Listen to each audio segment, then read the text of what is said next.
मोहम्मद शहाबुद्दीन साहब ही वो शख्स थे जिसने राजद को फर्श से लेकर के अर्श तक भेजने का काम किया। इस राज्य में किसी भी मुसलमान नेतृत्व को आगे बढ़ते हुए देखना नहीं चाहते हैं। आज उनकी रूह कितनी बेचैन होगी कि जिस राजद को उन्होंने अपने खून पसीने से सींचा कि वो लालू यादव को अपना लीडर मानते हैं। बिहार में इन लोगों को मुसलमानों का वोट चाहिए, मुसलमानों को हिस्सेदारी नहीं देना है। जिस माइनॉरिटी के वोट के दम पर राजद की सरकार खड़ी है, 2024 और 25 ज़्यादा दूर नहीं है। राजद को कहाँ फिर वो अर्श से और फिर फर्श पर माने वापस लाने का काम करेगी। बिहार की राजनीति की अगर बात करें तो अजीबोगरीब राजनीति होती है। जी हाँ, सिवान के कहे तो बाहुबली सांसद कहे या फिर विधायक कहे मोहम्मद शहाबुद्दीन साहब।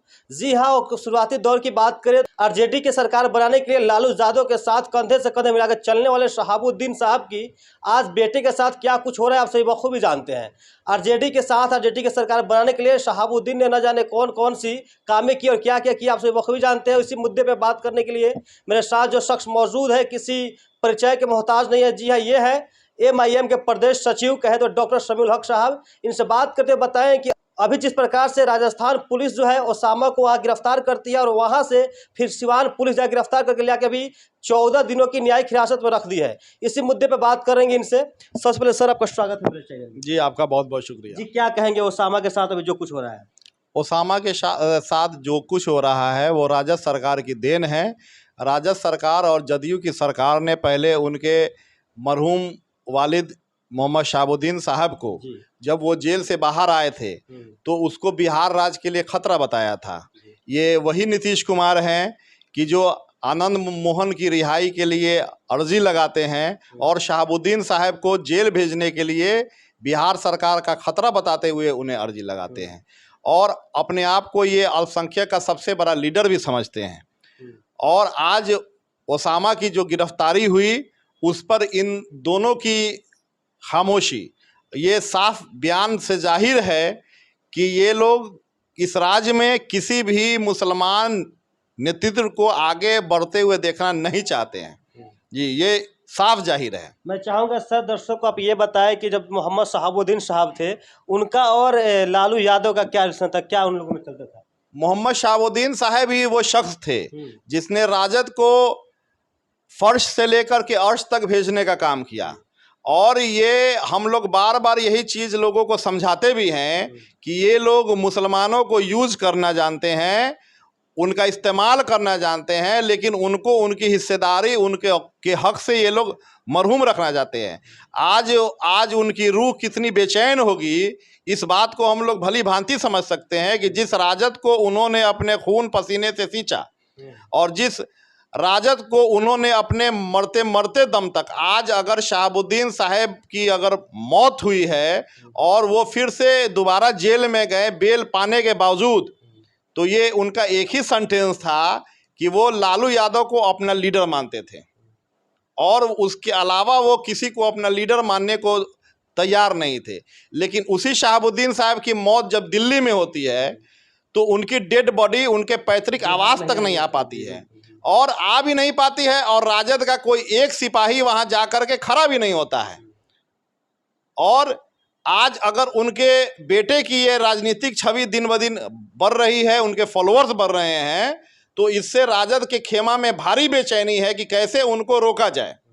जी, आज जब उनके बेटे के तो ओसामा साहब आगे बढ़े तो कहीं खल रही है, लेकिन जब उनके पिताजी थे जिनका नाम शहाबुद्दीन साहब था, उन्होंने कितना अपना पूरा आपने कहा कि खून पसीना एक कर दिए थे लालू यादव के साथ, कंधे से कंधे मिलाकर चलने का काम कर रहे थे। लेकिन आज ऐसे दोहरी राजनीति क्यों हो रही है उनके साथ, उनके बेटे के? दोहरी राजनीति ये साफ जाहिर है कि बिहार में इन लोगों को मुसलमानों का वोट चाहिए, मुसलमानों को हिस्सेदारी नहीं देना है। अब ये लोग वैसे मुसलमान को अपने साथ रखना चाहते हैं जो नाहल हो, यानी जिनका कोई काम नहीं हो। तो कहा भी जाता है कि नाहल औलाद से बे औलाद होना अच्छा है। ये हमारे वैसे लोग जो हैं, वैसे लोग मंत्री बन के बैठे हैं और उनके पार्टी के MLA बन के बैठे हैं जिनकी उनके सामने कुछ चलती नहीं है। वो लोग खुलकर बोल नहीं पाते, अपने कौम की बात नहीं रख पाते, अपने लोगों की बात नहीं रख पाते और वो लोग अपने आप को माइनॉरिटी का लीडर समझते हैं। जिस माइनॉरिटी के वोट के दम पर राजद की सरकार खड़ी है, 2024 और 25 ज़्यादा दूर नहीं है। इंशाल्लाह हम लोग आने वाले वक्त में बिहार के मुसलमान ये चीज़ दिखला देंगे कि शहाबुद्दीन साहब के चाहने वाले लोग कहाँ हैं और राजद को कहाँ फिर वो अर्श से और फिर फर्श पर माने वापस लाने का काम करेगी। सर, अभी आपने कहा कि नीतीश कुमार जी खुद को अल्पसंख्यक के नेता मानते हैं। आपने कहा ये भी कि अल्पसंख्यक का वोट लेते हैं लेकिन उनके लिए काम नहीं करते हैं जी। तो आपकी जो पार्टी है, ज़्यादातर लोगों के अंदर भ्रम होता है कि आपकी पार्टी मुसलमानों की पार्टी है। उसामा साहब एक मुसलमान है, एक बहुत बड़े सांसद विधायक के पुत्र भी है, तो आपकी पार्टी उसामा साहब के लिए क्या कुछ करने वाली है? हम लोगों ने उनको दावत दी है कि हिना शहाब मैडम वो जहाँ से चाहे, बिहार के जिस लोकसभा सीट से चाहें वो वहाँ से मैच लड़ने का काम करे। हमारे सदर अख्तरुल ईमान साहब, आदिल हसन साहब उनसे लगातार प्रयास में हैं। इंशाल्लाह आने वाले दिन में ऐसे दुख के वक्त में हम लोग उनके घर भी जाने का मन काम जो है रखने वाले हैं। और हम लोगों की पूरी कोशिश है कि आज अपने आप को आपको मजबूत करने का वक्त आ चुका है और शायद यही वक्त है कि बिहार के दलित, बिहार के अल्पसंख्यक और बिहार का हर पिछड़ा और वंचित वर्ग इस चीज़ को महसूस कर रहा है कि हमको अपने लोगों की ज़रूरत है और अपनी पार्टी को ज़रूरत है। वरना यही होगा कि आपको ऊँख के तरह रस उसका निकाला जाएगा और ऊँख के अपसिट्टे के तरह उनको फेंक दिया जाएगा। जी, वही हाल यहाँ के अपना दलित का है और वही हाल यहाँ के जो है मैं कि मुसलमानों का है। एक जीतन राम मांझी जिसकी एक छोटी सी पार्टी थी, उसको मैं कि नीतीश जी ने अपने दल में तोड़ने का मैं न्योता दिया। और आज अगर मुसलमान का कोई फ्लोर अगर लीडर उठ रहा है तो उसको भी दबाने का काम यही गठबंधन की सरकार कर रही है। इनकी बिहार की पुलिस सुबह सुबह फजर से पहले राजस्थान जाती है, लेकिन इनकी बिहार की पुलिस अब तक अल्ताफ अंसारी की जो मॉब लिंचिंग हुई उसके आरोपियों को नहीं गिरफ्तार कर पाती।